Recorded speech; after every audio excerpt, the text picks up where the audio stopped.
Assalamualaikum warahmatullahi wabarakatuh.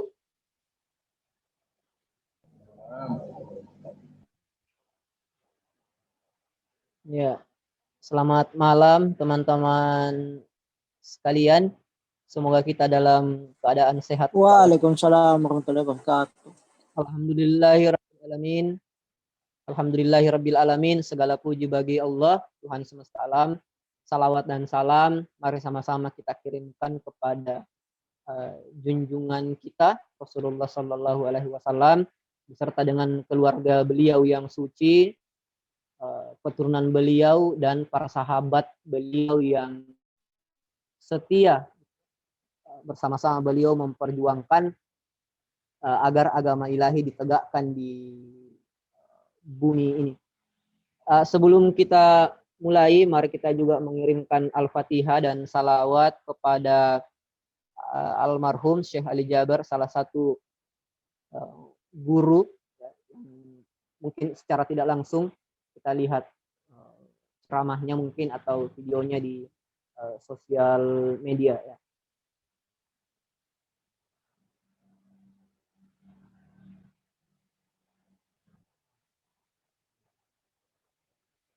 Oke, kita langsung saja masuk di buku yang kedua, Perjalanan-Perjalanan Akhirat, buku yang ditulis oleh Syekh Abbas Ummi. Ini tadi malam sudah dijelaskan juga, beliau menulis buku ini sangat skriptualis ya, sangat skriptualis, bersandar kepada Al-Qur'an dan hadis serta riwayat-riwayat. Mungkin 80% dari isi bukunya ini berisi tentang riwayat, hadis, dan ayat Al-Quran. Ada 8 tahap ya. Mulai dari sakaratul maut hingga perjalanan kita untuk melewati jembatan terakhir, Sidratul Muntaha, jembatan Siratal Mustaqim. Nah, hadis yang tadi malam saya sebutkan, yakni Sayyidina Ali mengatakan ada 50 tahapan, ada 50 perjalanan yang setiap tahapannya itu 1000 tahun untuk menjalaninya. Itu tidak dijelaskan secara rinci ya dalam buku ini apa saja sih 50 tahapan itu. Dari saya diskusi dengan Pak Tonton bahwa waktu yang dijelaskan dalam hadis tersebut, kalau menurutnya Ustadz Miftah Rahmat, itu adalah bahasa metafor bahwa memang waktu di akhirat relatif lebih lama itu perbandingannya dengan waktu kita di bumi. Oke, kita masuk saja di tahap yang pertama, sakaratul maut ya. Tidak ada sakit ya yang lebih sakit ketika roh kita, jiwa kita dipisahkan dari jasadnya. Suatu hari Sayyidina Ali mengiris kesakitan karena matanya sakit. Lalu Rasul Shallallahu Alaihi Wasallam mendatangi beliau bertanya, Ali, kenapa kau mengiris kesakitan? Ini sakit betul ini kak? Ini seorang Sayyidina Ali loh. Jarang sekali ada merasakan sakit yang kayak begitu, bahkan ketika terkena pedang saja itu tidak sesakit ini. Dia mengalami sakit mata, kemudian Rasulullah menjelaskan bahwa ada yang lebih sakit ketimbang sakit matamu, yaitu ketika jiwa dipisahkan dari jasadnya atau sakaratul maut. Mendengar cerita itu, sakit mata Sayyidina Ali pun hilang itu, saking seramnya cerita Nabi Shallallahu Alaihi Wasallam tentang sakaratul maut itu. Nah, tetapi sakit dicabut nyawa itu oleh malaikat sebenarnya dirasakan oleh orang-orang yang zalim, orang-orang yang tidak beriman kepada Allah Subhanahu wa taala. Orang-orang yang beriman menurut tafsiran dari Abbas Al-Qummi itu tidak merasakan sakit itu. Bahkan dicabut nyawanya dalam keadaan senyum. Tetapi ada dua syarat. Yang pertama adalah berbakti kepada kedua orang tua kita, dan yang kedua adalah, nah itu tadi ada dua syarat. Yang pertama adalah berbakti kepada kedua orang tua, dan yang kedua menyambung tali silaturahmi. Berbakti kepada orang tua ini dalam artian mungkin lebih mudah bagi kita untuk berbakti kepada orang tua kita ketika mereka masih hidup bersama kita, maka bakti kita juga putus. Wah, tidak seperti itu. Banyak orang yang berbakti tapi tidak lagi melakukan baktinya, karena banyak hal sebenarnya atau banyak hak orang tua yang harus kita berikan hatta ketika orang tua kita sudah meninggal. Salah satunya adalah membayarkan utangnya, kalau ada utang, baik itu utang kepada manusia ataupun dalam tanda kutip utang kepada Allah, seperti puasanya, sholatnya, dan lain sebagainya. Dan itu adalah tugas kita sebagai anak untuk menggantinya. Dan silaturahmi ini tidak sesederhana juga yang kita bayangkan ya, karena mungkin dalam kepala kita silaturahmi ya ngobrol, tidak sesederhana itu silaturahmi.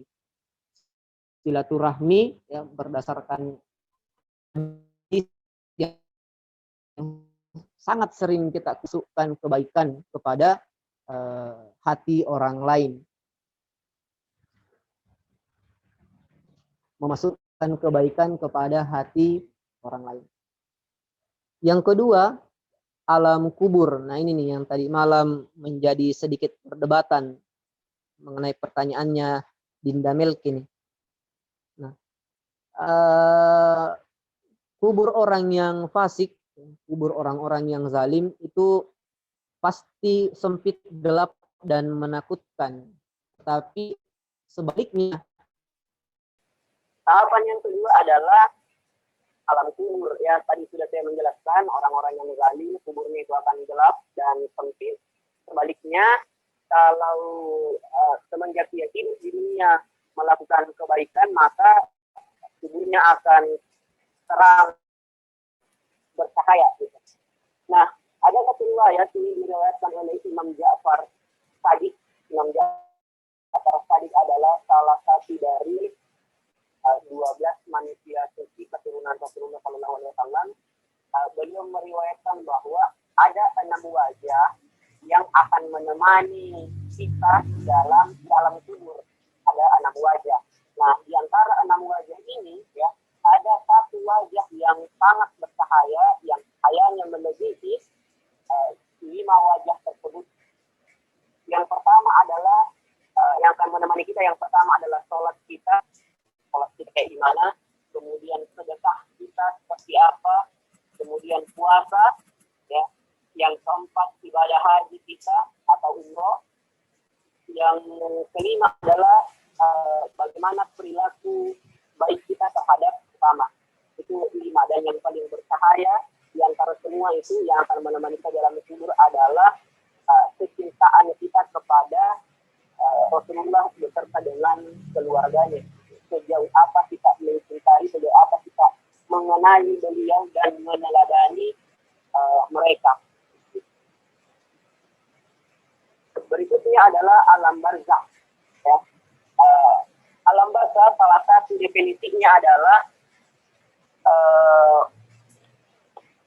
adalah kubur ya, dari semenjak kita mati hingga kiamat. Jadi semenjak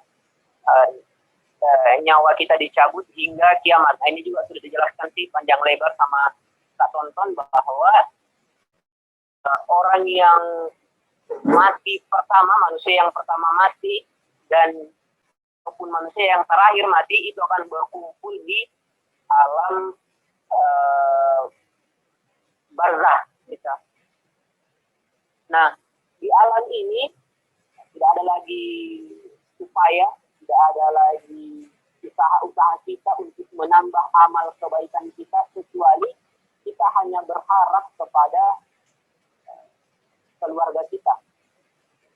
Kita berharap doa dari anak yang soleh dan sedekah. Jadi sebenarnya sangat penting ya, misalnya kalau orang tua kita sudah meninggal, itu sangat penting yang pertama mendoakan dia, dan yang kedua adalah bersedekah atas namanya. Jadi tradisi misalnya di kampung saya itu ada tradisi kita menyumbang misalnya ke pembangunan masjid atas nama almarhum orang tua kita misalnya. Jadi mendoakan dan bersedekah atas namanya.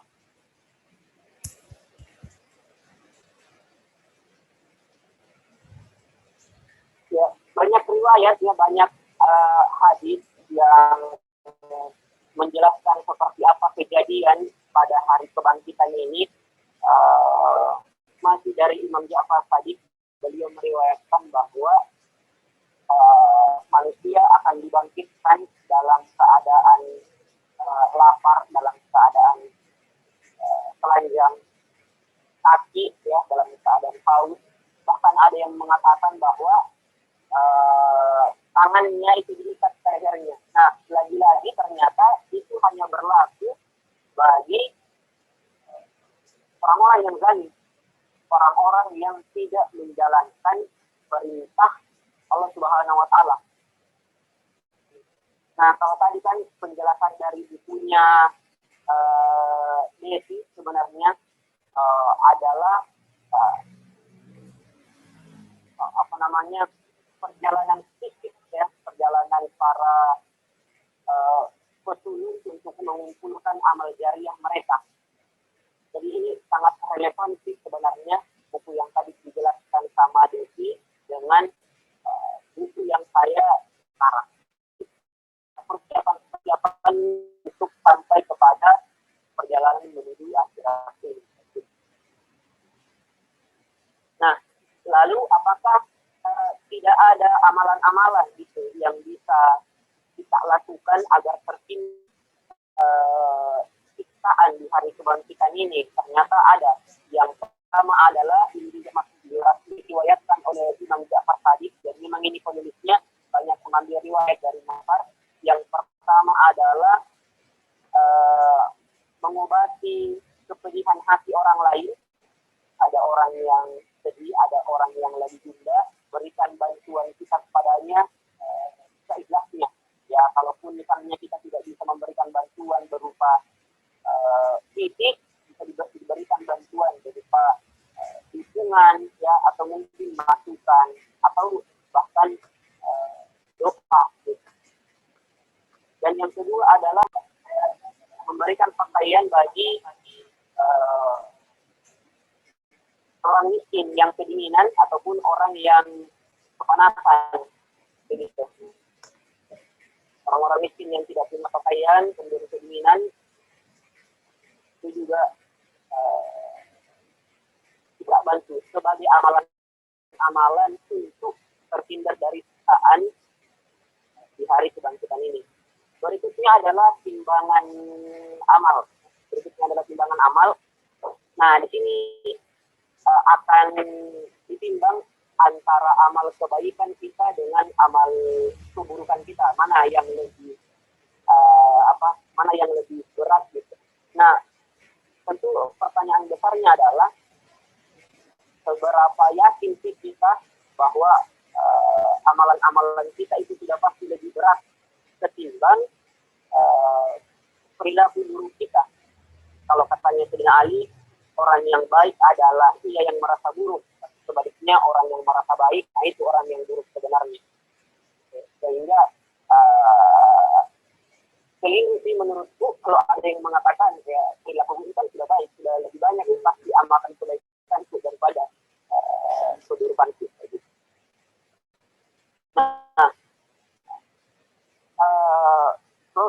Shallallahu Alaihi Wasallam bersabda bahwa aku berada di sisi kalian, aku berada pada saat hari ditimbangnya amal kebaikan dan amal keburukan ini. Jadi Rasul menyaksikan peristiwa itu.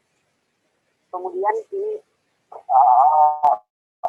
ada dua amalan ya, yang dengan melakukan itu semasa hidup kita, Nabi Shallallahu Alaihi Wasallam menjanjikan bahwa akan ditambahkan amal kita ketika sudah terjadi proses penimbangan amal itu, kemudian perilaku buruk kita lebih berat, akan ditambahkan amal kebaikan. Yang pertama adalah ini sudah saya sampaikan tadi malam, salawat kepada Nabi Shallallahu Alaihi Wasallam, dan yang kedua adalah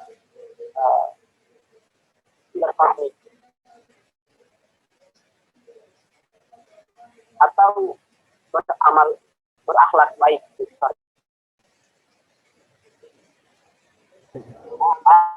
Saya lanjut. Tahap berikutnya adalah hari perhitungan. Hari perhitungan, Rasulullah Shallallahu Alaihi Wasallam bersabda bahwa manusia tidak akan melangkahkan kakinya ya, ke tahap berikutnya sebelum dia ditanyai mengenai 4 perkara.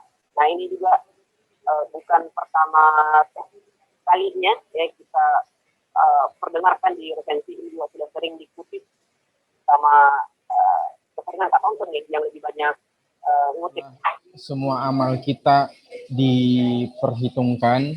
Bahkan di buku Jangan Bakar Taman Surgamu itu dijelaskan amalan kita itu akan sia-sia kalau kita berlaku zalim kepada orang lain, entah itu keluarga kita, entah itu tetangga kita, atau bahkan orang-orang terdekat kita atau orang-orang yang kita sayangi, yang kita sakiti hatinya. Jadi upaya kita itu hidup di dunia jangan hanya berpikir terhadap transenden aja, jangan hanya ke Tuhan terus, tetapi kita juga harus aplikasikan keislaman kita harus juga bersosialisasi terhadap orang-orang lain. Jadi itu akan memudahkan kita nanti di hari perhitungan. Kemudian kita lanjut. Saya nggak sampai sini sih. Tetapi yang saya tahu ketika buku amalan kita ini dibagikan, ya disitulah kita bisa melihat apa saja yang sudah pernah kita lakukan, yang mana kita pun kalau melihat hal-hal yang kita lakukan itu, kita malu melihat diri kita yang tanpa berpikir ulang untuk melakukan dosa, baik itu dosanya sekecil biji sawi, ya itu tidak akan lolos dari pengamatan Allah Subhanahu wa Ta'ala. Nah, kemudian di Jembatan Shiratal Mustaqim ini saya pernah baca, dijelaskan di buku kemarin, kalau nggak salah kita baca buku Fatimah, saya di pembahasan itu dijelaskan bahwa di Jembatan Shiratal Mustaqim ini dia seperti, ada yang menjelaskan dia ini seperti tempat-tempat yang mana tempat-tempat itu akan kita lewati. Spesifiknya saya agak lupa tempatnya itu seperti apa, tetapi Jembatan Shiratal Mustaqim ini juga sangat menakutkan, karena ya seperti yang biasa kita dengar, bahkan rambut itu dibelah menjadi 7, rambut aja udah tipis, bagaimana lagi sampai dibelah 7. Dibelah 7 itu menandakan bahwa kita harus menyiapkan diri kita, karena di dunia ini hanyalah sebagai tempat persinggahan kita untuk bisa menanam begitu banyak amal sambil mengajak yang lain juga. Nah, seperti dijelaskan kembali di sini bahwa diriwayatkan jembatan itu lebih tipis dari sehelai rambut dan lebih tajam dari pedang. Bagi orang yang beriman pada Allah dapat melewatinya dengan cepat dan kilat. Nah, jadi ada 3 pos di Jembatan Shiratal Mustaqim. Pertama, pos amanah, dan kedua silaturahmi, dan kedua pos salat, ketiga adalah pos keadilan. Jadi thank you untuk teman-teman semua. Sorry kalau misalnya belum maksimal karena saya juga belum menghabiskan bukunya. Jadi itu saja yang bisa saya sampaikan. Saya akhiri. Assalamualaikum warahmatullahi wabarakatuh.